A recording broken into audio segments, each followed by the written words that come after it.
All right, you are now live. All right, thank you.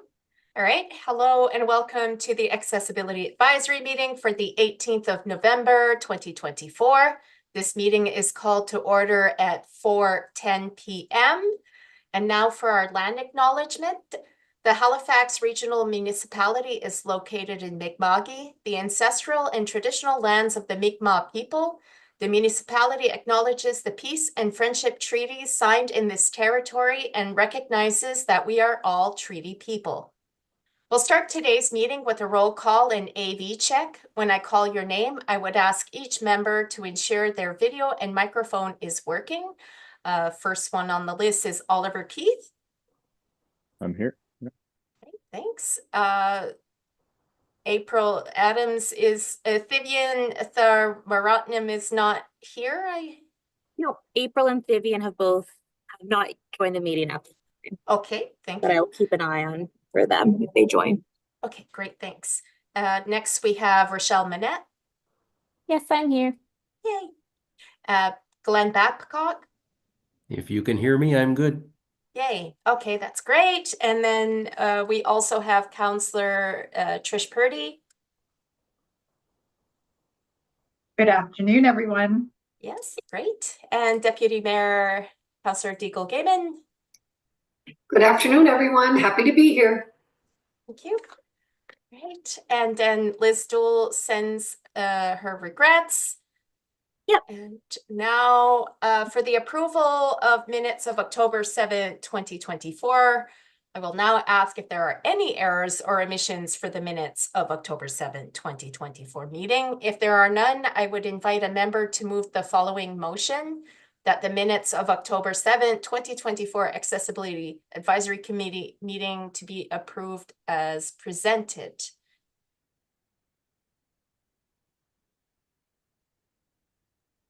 This is Rochelle. I can motion to accept the minutes. Okay. And is there a seconder? I can second. Okay. And then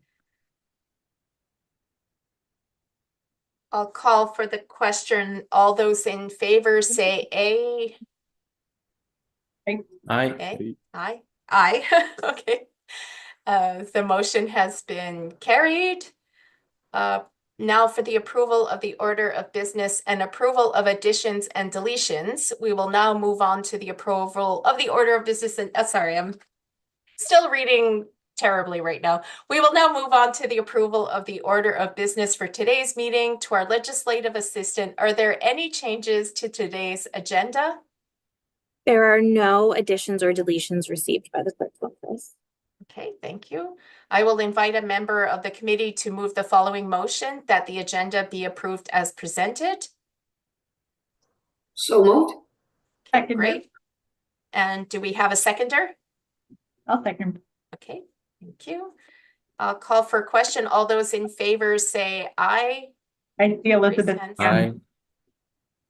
Oh, yes, Elizabeth?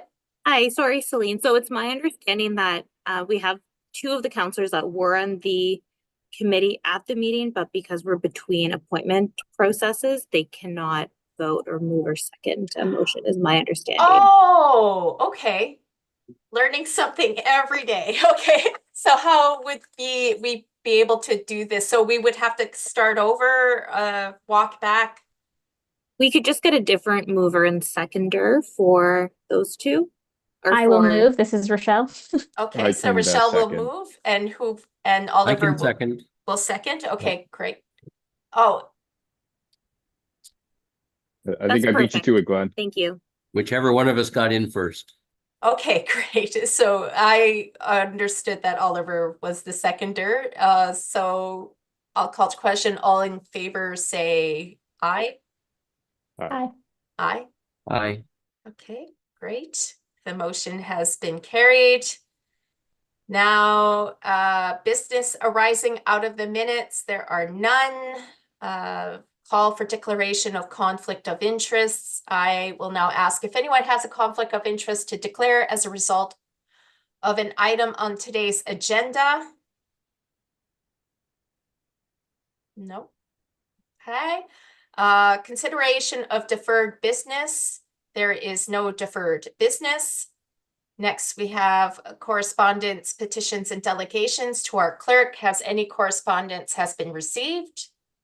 No correspondence has been received from the clerk's office. Okay, great. For petitions to our clerk, are there any petitions to be presented? No petitions are to be, or no petitions have been received. Okay, thanks. Okay, next presentations. We don't have any presentations today. Information items brought forward, there are none. For report discussion, we have the discussion of the 2025 work plan. So for this item, the committee will discuss the creation of a 2025 work plan. I will go through the speakers list and each member can speak to what they would like to see on this year's work plan. The 2023 AAC work plan was distributed through the agenda package for reference. Melissa and Elizabeth can answer any questions members may have. So, God, I'm blushing. Sorry, guys. So first person on the list would be Oliver Keith, if he would like to speak. Yeah, I don't have a lot to add. I did have two, I guess, three thoughts. We've discussed before the accessible parking in the HRM, if we wanted to continue that over. I was trying to remember where we landed with that. I think that's a great idea and think that should be carried on. The planning and of the annual town hall, I think just, sorry, a hawk just landed outside my window. That was really weird. Where was I? Yeah, the town hall. I think like the desired outcome, I was thinking could be like just a little more clear. I guess since it's my first term, I'm a little unfamiliar with what that looks like and how it ends up playing out. So maybe that's why. And then one new item that I thought could be brought forward is a type of form of like, I guess, digital accessibility type of form. I think like as a collective that could be more fleshed out, but those are the three ideas that I would want to bring to light today. Great, thanks. So I don't know if it's something that Elizabeth could answer to. I don't know if there's something that you could add to what he brought forth. So I haven't been involved in any town halls since I am new to the committee this year, but I know Melissa, who is in the meeting, our staff liaison, she has been involved in with quite a few. So she might be able to speak to that and provide a little bit more clarification on what the town hall is and that sort of thing. I don't know if Melissa has anything to add. We'll give her a minute. Yeah, maybe we'll just give her a minute to see. Yeah, we could always come back as well if there's. Sure, yeah, that's. And the third point you had there, Oliver, just in case it's noted there in the minutes, you said digital accessibility ticket form. Would you mind giving a little? Form, just digital accessibility broadly. It's not like it's not really like a fold out priority. I was thinking more on just with how can I say this? I know, for example, voter cards and mail-in voting was a complicated process this provincial election due to the Canada Post strike. And like accessing that type of electoral systems can be difficult. So in my head, I was thinking like perhaps this is something we can discuss and think about. But yeah, that's kind of like the thought I was thinking. Yeah. Okay, sure. Yeah, perfect. I'll definitely take note of that. I know kind of making or considerations to making municipal elections more accessible was something that was noted by Liz at a previous meeting. So that's definitely something that the committee could look at having a discussion about ways to make elections or really anything else more accessible. Okay, great. Thank you, Olivia Creeth. Next on the list is Vivian. I imagine Vivian Tharmaratnam. I'm getting there. He's not here yet, right? He hasn't He is joined. not joined. No, that's correct. Okay, great. Next on the list, we have Rochelle Manette. Yeah, thanks. I can also speak a little to the town hall, because I have been to a few now, but I will leave that for later if that is something of interest, and just stick to the question I'm supposed to be answering right now. I was looking over the last priorities plan, and I am happy that the town hall is sort of excluded, or not excluded, separate from the priorities now, because it used to be its own priority, and it was we have to do this anyways, so we should leave room for priorities that wouldn't get in otherwise. I'm still, pretty on board with the accessible parking piece, especially as more. And actually, I almost want to expand the accessible parking piece into sort of transportation more broadly, especially right now where I think parking and transportation are really affecting our municipality in quite a not great way. Yeah, it's just, and because of the way that parking and transport is going right now, it is kind of affecting the safety of the city quite a bit, and just how people are accessing things, and anyway, so I do think that they're inherently related, and so I would love to be able to expand the parking one to also include transportation, separate from how it is impacted by built environment, I think too, or built form or whatever it was. Yeah, they seem really related to me, and I think they would, yeah, I see them as related. I see them as need to be built off one another. I did not write down my thoughts today. I'm a little bit all over the place today too. What else? Oh yeah, and then the municipal budget planning process. I'm still really on board with being part of that too. I think that's important, and last year we kind of accidentally got involved in it kind of late too, after some requests for presentations, and so it would be good to be involved pretty early on this time, just as we're supposed to be representing community members in some way. That's the point of the committee, and so having more community members involved in the budget planning process I think is important more broadly, not just for the Accessibility Advisory Committee, but for kind of all the community-based committees. But I can only speak to this one because this is the one that I'm on, so just something to keep in mind more broadly, maybe for city councilors that are here. Just saying. Anyways, yeah, I don't have a ton more to add. I quite like the priorities that we already had. I think just expanding one of them, and then maybe revisiting built form and sort of what that means right now, and what is sort of more relevant now than what was relevant then when we first put that in. Yeah, that's what I have to say right now. Great, thank you, Rochelle. Next we have Glenn Babcock. Okay, I have to admit, I'm kind of embarrassed that I couldn't find the most recent distribution of the work plan, but I do remember when we went over it a few months ago. And I really don't think that I have anything new to add to what was there back then. All right, thank you, Glenn. As I can ask Elizabeth for the list, because I'm usually the last on the list to speak, would it be either counselor before me or after in this process?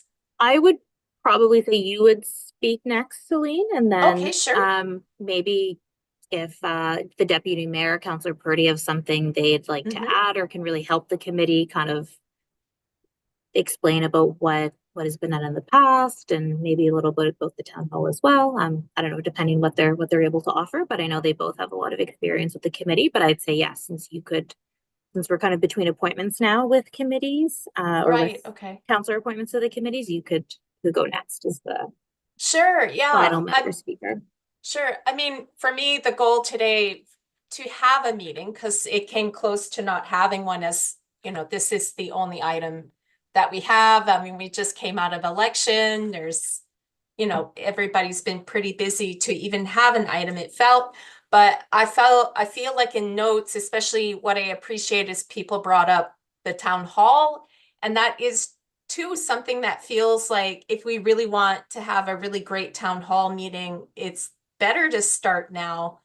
And what I'm curious to ask is like what anyone in this committee would have to highlight of what they would like to see at this town hall, especially because this would be my first one also helping with the planning of it. So I'd like to kind of like see how this all works and knowing way far ahead because I'm also busy. Otherwise, it's just good to kind of have this way and this idea of how everything could work and what is our aim right now.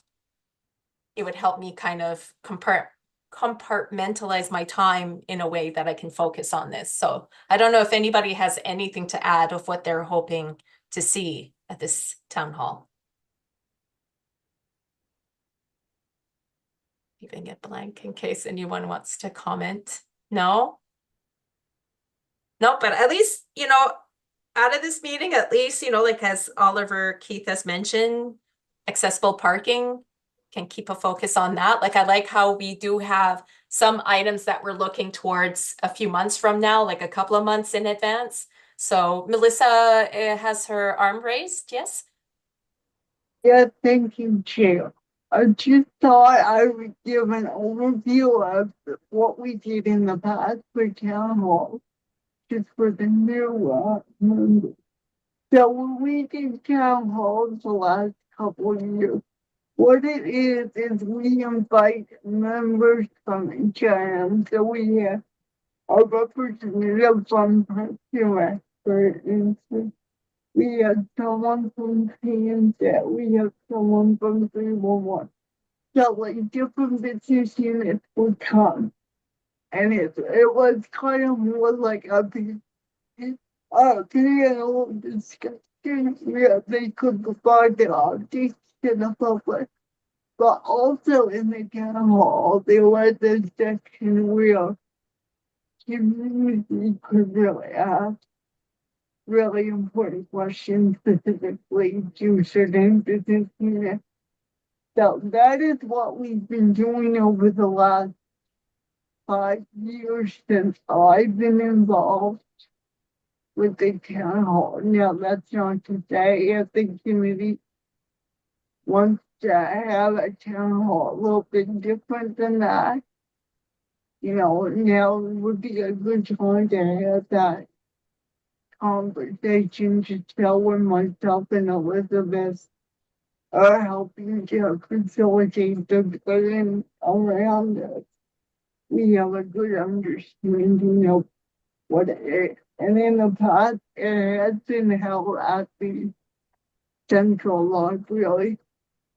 And we've had it virtually as well. And the reason why, if people ask why is it always at the central library, that is because that's the library that has the good technical Wi-Fi connection to actually be able to have the virtual component to it. So that is what we weren't able to find at different locations right now that could do in person as well as virtual. So I hope that gives some kind of background to about being town hall. Okay. Great, thank you, Melissa. And from what you were mentioning too, like personally, what I'd like to see is like way more public engagement. Like I think you've mentioned in the past too, is like this idea of making it a much bigger event where people want to come in.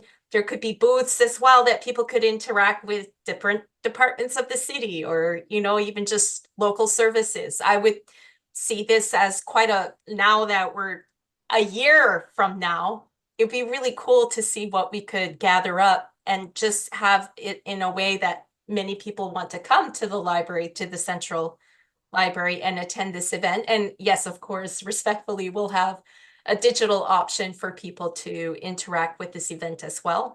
And I see, Trish, that you have something that you would like to bring to this topic. I do. Thank you, Madam Chair. And just to piggyback on what Melissa was saying, I found the last two town halls that I was at, that I was able to be a part of, a missing piece was provincial staff. So it would be really good to invite provincial staff to come. There's a lot of questions that come from the public that HRM can't answer because it's not a part of our umbrella, the services that we take care of. So it would be a really good addition, I think, to have someone or a couple from the province that can field the questions that come from the public. I love People are that. not frustrated, you know, because people, Yeah. if there's no answer, people are frustrated. Like, why did I come if I'm not getting an answer? So it might be helpful to do that. I think it's a wonderful suggestion. Like, and it just even me having like Department of Community Services or so. And it is true, because I think it would help get the public feeling like they can get more involved with their government and their city, of course. But I really do think that's something we should aim for. And I really agree with that. Great. And do you have anything else to share? Because like you guys are kind of next on the list. Oh, okay. So Deputy Mayor Deagle Gaiman, you would have something to share as well? Yeah, thank you. Excuse me, I think when we're talking about the town hall, one of the things, and Melissa, you might help me remember, but at the end of the last one, people were just talking about the same things that we're at right now, and that is a change in format that allows for more engagement, but also has an action item sort of attached to it at the end. So for example, if we're going to talk about the voluntary vulnerable persons registry, for example, that there's somebody there that can actually do a registration. So it's like I leave not with having to email somebody in the morning or something like that, but somebody is actually there and we have an action as a result of the town hall. I think that's really important to some people. And then I also think the other thing that we heard from a lot of people, and yeah, whoever had said the booths, even if there was like a pre, a middle, and an end kind of thing, but yes. you know, in the first half hour or 40 minutes, people are walking around getting information, and then there's sort of like a presentation, and then there's the Q&A. So you have these three ways in which people can engage, because sometimes it just takes a while for people to warm up, right? And so, you know, a linear thing of everybody sitting and then giving information and a Q&A is a little bit challenging in this space. And then looking at the physical environment that we use for individuals, the theater style really doesn't work for a lot of people, right? Those persons who might use a mobility device are either at the very top or at the very bottom. And so looking at our physical environment and how we set it up, I think is really important. So in terms of the town hall, I think about that. When we think about bringing in provincial people, which is a good idea, it is still then a little bit outside the mandate of this committee, right? So it's about engaging in a partnership. And, you know, I think that the administrative order does allow for it. But I guess I worry to ask or think or let people think that we're going to have it, and if provincial staff can or cannot come and actually deliver. So it's just something to consider, because even ourselves, sometimes we've had HRM staff come to the accessibility town hall and they don't have the answers. Like they're not the right people in the room. So we have to do a lot more work, I think, making sure that we can get the right people in the room. I think that's really important. So that's my thoughts on the town hall. But then I've got a few more about our the work plan. Madam Chair, do you want me to continue in that vein, or you want to continue with conversations on the town hall? I think I want to continue a little more, and I wanted to add too, like, I like how you mentioned as well, like it would be cool to kind of prepare the public beforehand, you know, have an outreach a couple of months in advance, have a way for them to communicate, like kind of an encouragement to communicate with us. What would you like to see at this town hall? What are the concerns you'd like to come forth with? And I really absolutely agree. And I'm actually one of them. Like, I'm one of the citizens who had even attended last year's town hall. And it's like trying to navigate how to interact with the city and the panel. It's kind of great to have somebody, even a booth where somebody can help with someone to guide them through, like, okay, we're going to have the panel at a certain amount of time. How would you like to ask your question? Can we help you out to make sure that it's within the jurisdiction of what you're approaching? Because it is true, some people could get intimidated by asking a question, not fully knowing if it's relevant to this particular event, even as a topic. So yeah, I totally am enjoying this meeting. Rochelle, you would have something to add? Yeah, I just had written down some thoughts about the town hall, that I somewhere in a reminder for like when we usually start the planning, I think it was gonna come up, but I'm happy to like share some of that Sure. stuff now. Yeah. One of the big ones is around, I mean, and we've talked about this before in other meetings, I think, both like the agenda committee and or whatever it is, and then also like the larger meeting. But one of the notes I always write to myself is like the person who comes from transportation can never answer questions. And so making sure not have that person coming anymore or another person coming as well. Like I just, I feel for him because he doesn't have the answers and he probably has been like told to go there. But he's just like not the appropriate person to be doing that presentation ultimately. And so I say this all the time, but it feels like it never gets old kind of thing because the last time it still happened. So that's part of it. Also, the way that we've, I think, attempted the engagement piece in the last 2 years, like could have worked, but hasn't. I think last year the idea was we would do the panel and then the Q&A, and then right after, I think it was Tracy Jones Grant, if I'm not mistaken, had sort of tried to lead a larger conversation to sort of say, like, what do you want from the committee? What do you want from like an accessibility like lens? What is important to you? But we didn't take a break in between, and so people thought there was a break and so like left or like started talking to other people, and then the presentation sort of like was attempted to be started, and it just couldn't. Like people were talking in all these different places. There wasn't really anyone like asking questions or answering the questions or like engagement really at all. And so I have been thinking about that over the last like year, essentially since the last town hall, of like, is that the best method to do it in the first place? Is there a better method where people could engage differently? And I actually really like that idea of having like the different business units almost be at like their own table afterwards, and having like a couple of staff too. So it's not just like one single person having to answer everybody's questions. That's like a lot to take on. And especially for like business units, we think probably will have more questions and like more people asking things, like having extra staff for those business units so that people can like have more larger conversations. Instead of having this like one big presentation where everyone starts talking about housing again, even though like housing isn't really a municipal mandate. Like it's more, it seems, and my understanding is that like the municipality responds to like housing issues, but doesn't actually like deal with housing issues from the bottom up. So, but like people don't really know that. And so that does make like that meeting kind of complicated when people start asking questions about housing and no one fully says, like, I find that this comes up a lot where no one actually says housing is not a municipal, like it's an issue, but it's not kind of thing. So just being a bit more clear about like, and actually this was another piece in like the promo that we do for the town hall and in like inviting community to the town hall. I think there needs to be more information about like which business units are going to attend, like what kind of things you could ask of the business units while they're there, this setup, like the actual schedule, like just writing some really like so much better detailed access notes so that people like know what to expect, which I would be like happy to talk about more because I write a lot of detailed access notes in a lot of different ways for a lot of different services and events and businesses and stuff like that, that aren't just like this space is wheelchair accessible or it's not wheelchair accessible. Like there's so many more pieces to access notes, and parts of that is like giving people a schedule and telling people what they can expect like in detail. What else did I write down here?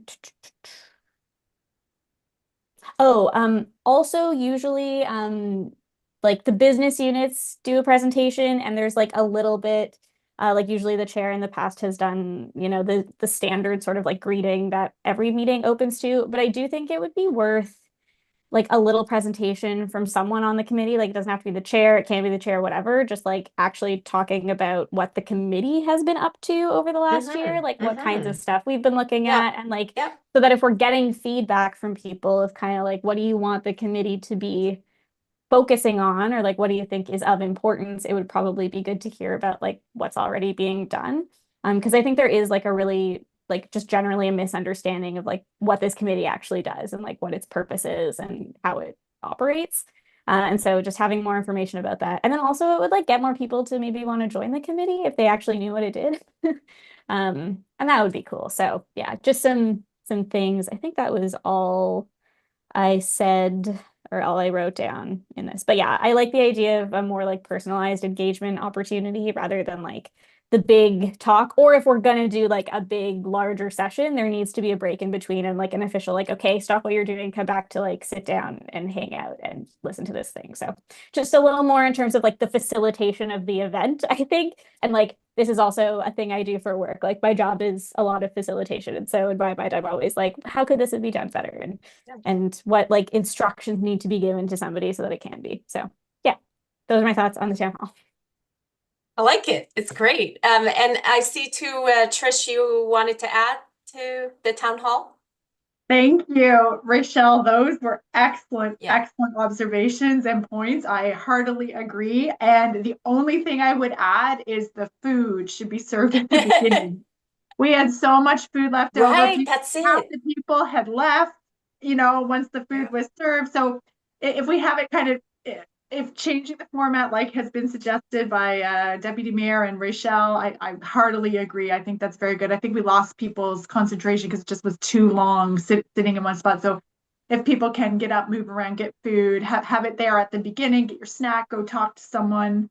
Love that. So that was just my last little 2 cents worth. Get the food out first. Yes. Yeah, well, the other question I have, like the question I have too, it's like to prepare from here to next November, like how many meetings are we able to have? Because like obviously we have meetings that are just committee meetings that we're overlooking items and stuff, but like for the planning an event, that's not going to be covered in the monthly meetings, of what I imagine. Is that correct, Elizabeth?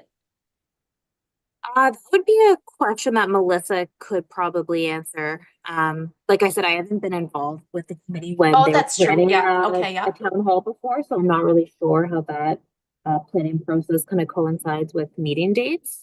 I don't know. I know Melissa was having some issues with her internet or microphone before, but maybe she can okay. jump in. Yeah, and just while we're here, before you comment, Melissa, as well, if you're there, like I also too, because we've discussed this too, like what would be the duration of the event? Because I do enjoy the fact that we would do that mingling at the beginning with food and whatnot, and that's it. We get to kind of have conversations before the meeting itself. And I think that too, it's going to lend for even deeper conversations when the panel is on. So yeah, Melissa, if you can answer both questions about the length of the duration of the event itself and the, sorry, I'm blanking because I just wrote it down and I'm tired. What was the second thing? Trish, if you could help me, what was the question again? Sorry, or Elizabeth, what was the question again? I think your question or the question was how the meeting planning process kind of works with Right, the scheduled okay, yeah, that's it. Yes, thank you. advisory committee meetings. Right. Yeah, so I'll do my best with the meeting schedule. I used to work with the outliers, so I would work with Elizabeth on that. I don't think there was ever a formula. It's just that we would always have it typically in the fall is when the town hall was, so it would normally be like around this time of the month. Actually, it was pretty much in November every year. As far as the duration of the town hall, it was typically 2 hours. So that seemed to be a good spot for people. if you go any longer, it might be too hard for childcare or for transportation or whatnot. Them 2 hours seem to be the sweet spot, if you want to call it that. That seemed to work best for.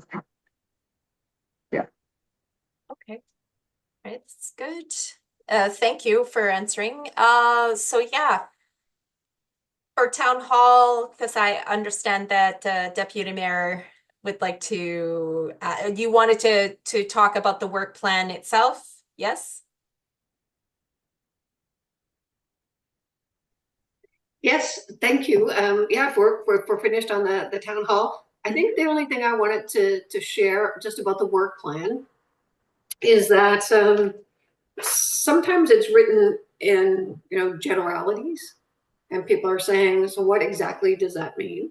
So a work plan, but then maybe we should build some kind of an action plan so that I know, Melissa, when you're working on the agenda, like the meeting times for the year, and we're looking at building out agendas about who's going to be coming to the Accessibility Advisory Committee on what topic, especially as it relates to budget planning that will be coming up, and making sure that the business units that are coming and speaking is in the same path as that's going to be seen at the budget committee, so that, as somebody had said earlier, that we don't want to be too late in the information path.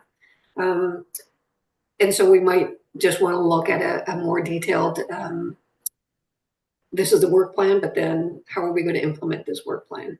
Mm-hmm. I know there's a lot of stuff that's coming out of, communities right now, and they're talking about, for example, when the parks budget comes up and we're replacing playgrounds, and are the replacements being accessible? So looking at all of our infrastructure and how we make sure that accessibility is front and center. I think that's one of the roles of this committee too, as well. So making sure, again, that when Parks presents as a business unit to this group, it is before it comes to budget, so that we have a good piece of information to work with. Okay. Thank you. Thank you. Okay, so as we've went down the list, I'm just going to ask, like, would there be anybody else who would like to add to something? Oh, Rochelle. Really talkative in this meeting today, I guess. I don't know. That's the whole point, right? We're supposed to talk about the plans and the point of the committee. Just thinking about, like, I kind of adding on to what Councillor Daigle-Gammon is saying about, like, making sure that we have the right people and, like, the most appropriate and, like, relevant people coming to talk to us, especially when we're doing budget planning and stuff like that.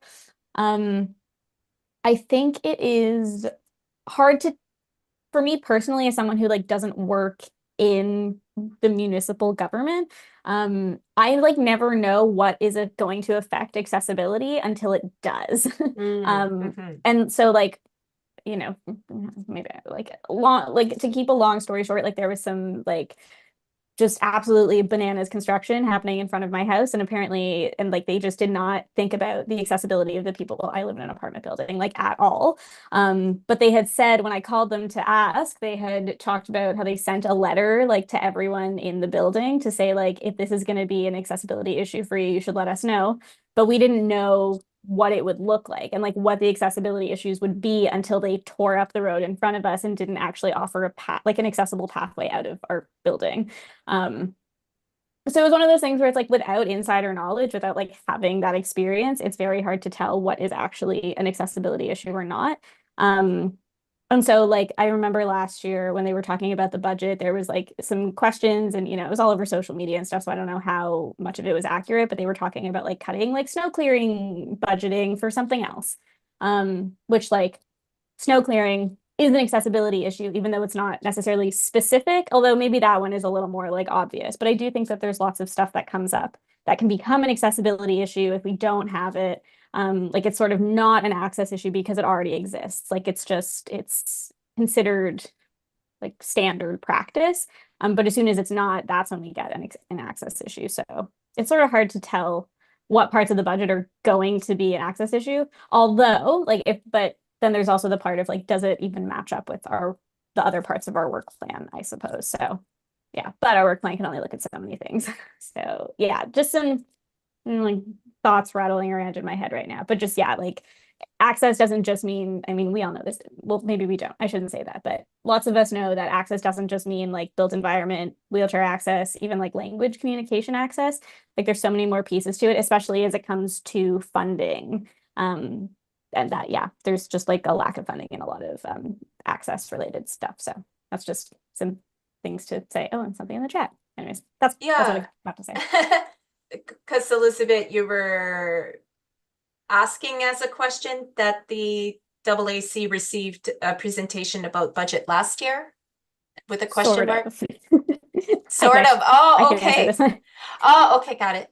Yeah, it was so I'm pretty sure that like I had seen some posts on social media about like things that were being proposed to get like changed in the budget, and there seemed to not be a ton of, at least from my perspective as like a person who is part of the community and not someone who works in municipality, that there was not a ton of opportunities for like community participation in some of that budget conversation. Like sometimes there is and sometimes there isn't. And I think it sort of depends on like what the budget is supposed to go to.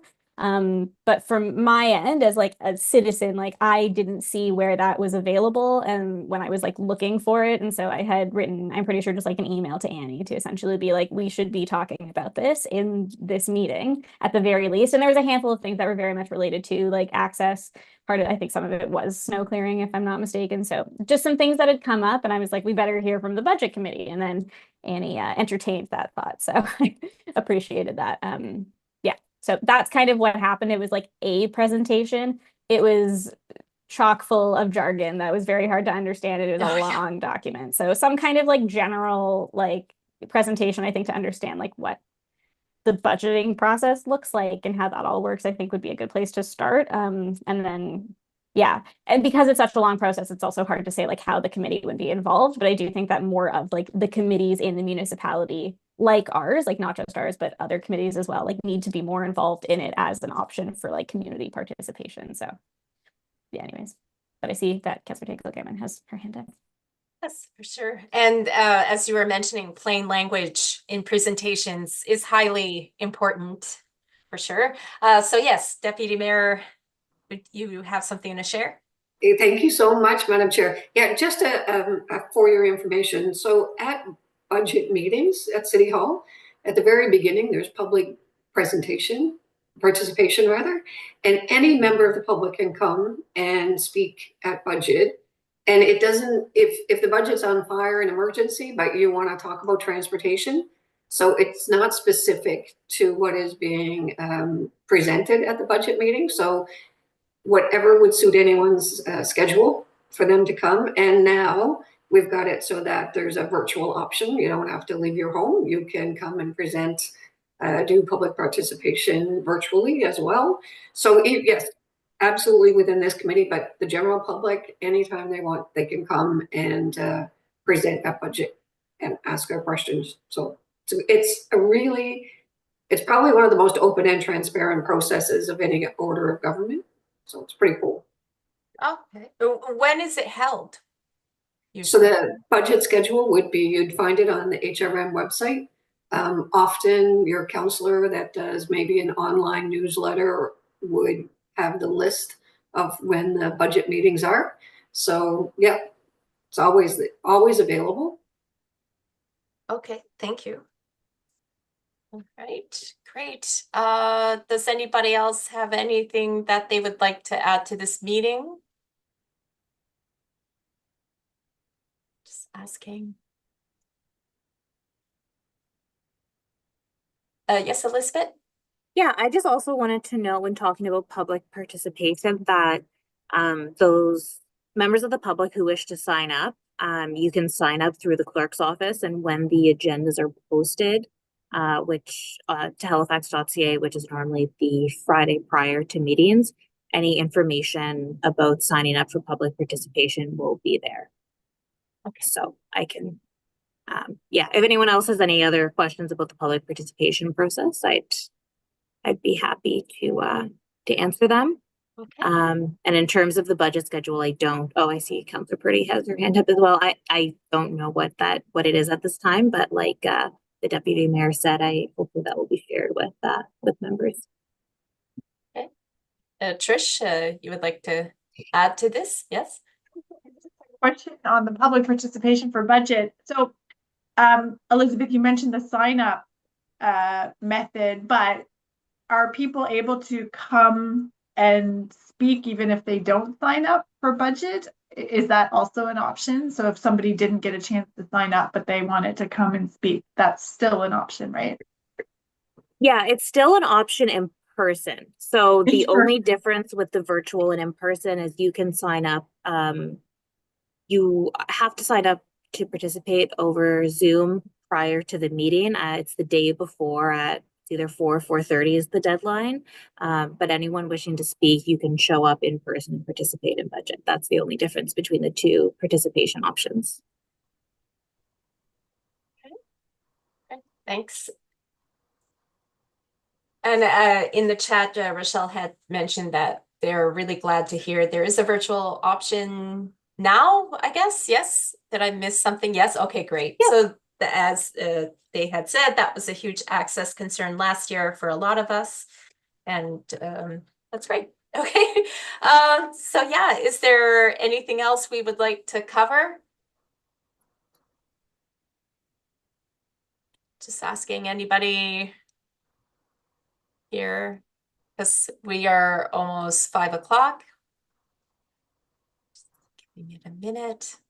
The inspiration. Oh, Elizabeth. I guess just one other thing for Sure. the record, kind of to answer a question that Rochelle had, or not Rochelle had, but I guess something they had brought up.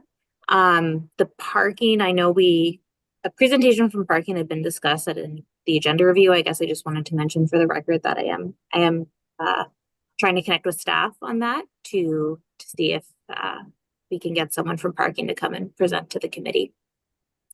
That's all. I would have a question actually, because again, Oliver, well, we're gonna give it to Oliver and then I'll talk after.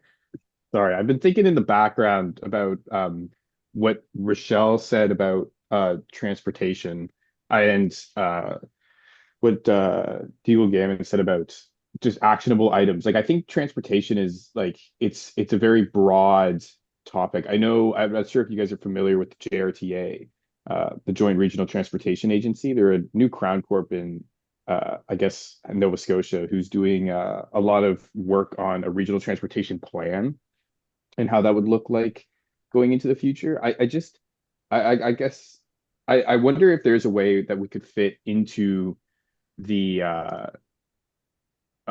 into our like priority list, a way of kind of like creating a priority like priority one in the built form sense that kind of encompasses transportation more broadly, but also provides more specific actionable items. Because it is a tricky problem. I just wanted to bring that up and highlight it, I guess, on the record. Yeah. Yeah, and Elizabeth had mentioned in the chat that they are working on it. Yes, is that, yeah? Correct. That was just in response to Okay. Rochelle, but if there's anything, Oliver, like anything specific you would like noted or included in the work plan. Yeah, I think I'm getting a lot of inspiration just hearing the discussion now. I might shoot you an email if that's possible later down the line. For just sure. So I can Absolutely. Yeah. form the idea a bit more clearer than like on the spot, I guess. Sounds good. So I wanted to add as well, because it's like when we're talking about the work plan, like last year, because I mean, it's been since May that I've been part of this committee, and we managed to have 2 presentations based on like pathways at construction sites.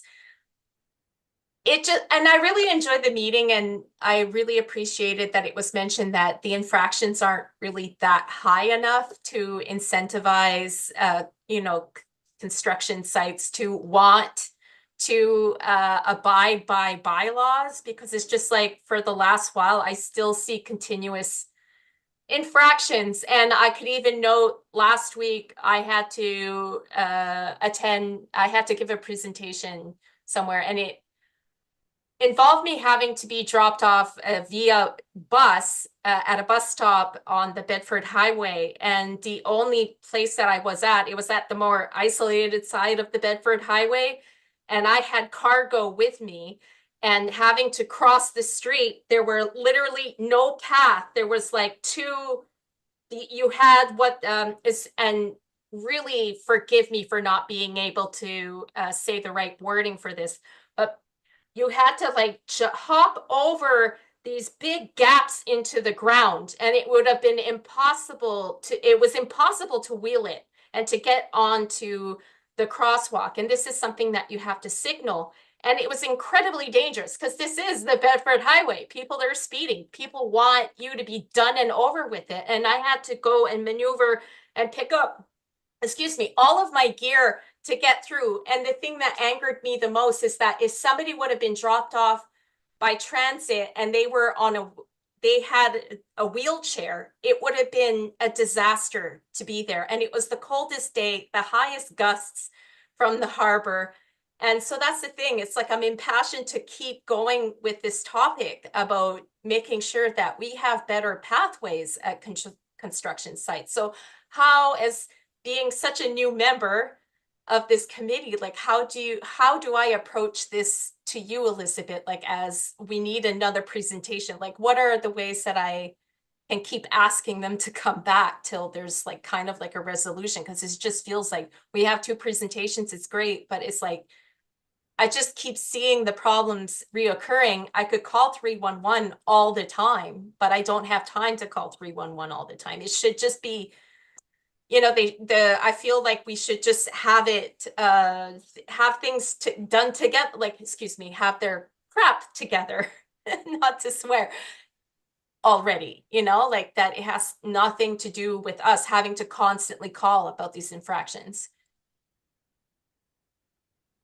So I could definitely, like, from the clerk's office, contact staff and see if they could comment, suppose provide another presentation on it. But I guess I feel like your question, Celine, is there an action Yeah, it's more the about committee can enforcement. take? Yeah, like it's more about enforcement, because I just feel like there's just not enough enforcement. It seems to me like from the presentations, they have ideas of how these pathways are supposed to be designed, how they're supposed to be, you know, like created. But it just feels like even if we have contractors who know, they still kind of ignore the importance of having these pathways ready, done, set for people to use. You know, like it just seems like it's at the back burner on their agenda with their own construction. And it's just like I meet too many times where it just crosses my mind as if somebody had mobility issues, they would have great difficulty to get around this city. And it's dangerous too, like just the the fact of how dangerous it is to get around the fact that they haven't really provided an accessible path. Like it's just the danger factor of it. Even just me trying to cross the street, like if I was any slower, right? Like it's just, that's what I mean. I hope I'm making sense. I'm a bit long-winded right now. I see Councillor Purdy also has. Oh, okay. Yeah, Trish. Yeah. She has something to add. Yes.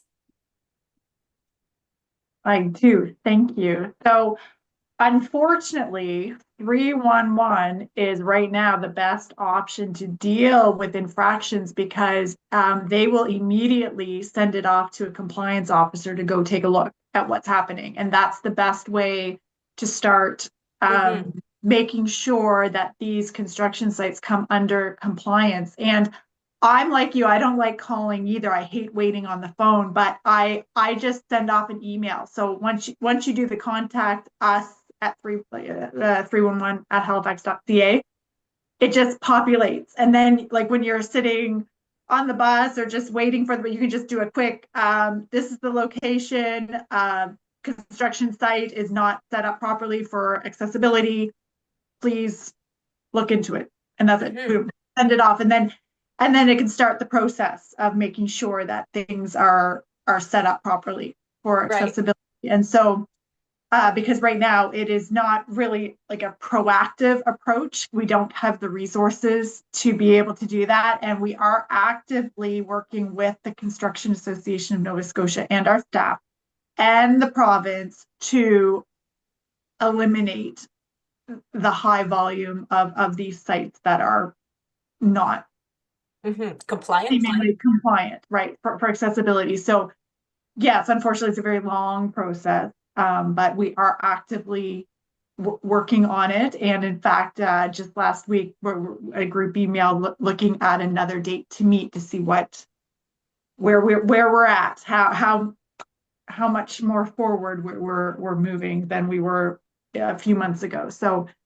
yeah, but right now that is the way to address these issues is 311, so that a compliance officer can go take a look, and if there are compliance issues, issue a fine and just continue. I know, it's like it feels like it can complain like 24/7, but I guess I just gotta keep complaining. Yeah. Complain for life. Yeah, okay, great. So as this meeting is going, is there anybody else just checking it out? It's been a great meeting so far. I like it. Gonna give it a few seconds. So it seems no one has anything else to add. So we should probably look towards adjourning the meeting, yes? Yeah, so you could just move on to item 10, which is added items, and there were none. So Right. just note that there were no added items, and then keep going with the next meeting date and the adjournment Okay, on the thank you. annotated agenda there. Okay, great. So as 10 has for added items, there are no added items. That there were no added items added during the approval of the order of business. And so we can look towards the date of the next meeting, which will be December 9th, 2024. And so we can now look towards adjourning the meeting. And so from what I remember, and I'm sorry if I still haven't got this set yet, but yeah, so we need somebody to pass the motion to adjourn the meeting. Is that correct? Just a mover only. Just a mover only? Yeah. Okay. Yep. All right. So who would like to be the mover? Is Rochelle. I will move to adjourn the meeting. Okay, so Rochelle has moved to adjourn the meeting, and I guess that just means that we have now adjourned the meeting. Okay, well, We're adjourned. Yay, meeting is adjourned. Thank you, everybody. It's been great. Thank you, everyone. Thanks, everybody. Have a good day. Thank you. very much. Thanks, Elizabeth. Thanks, Thank Lane. you. Bye. Bye.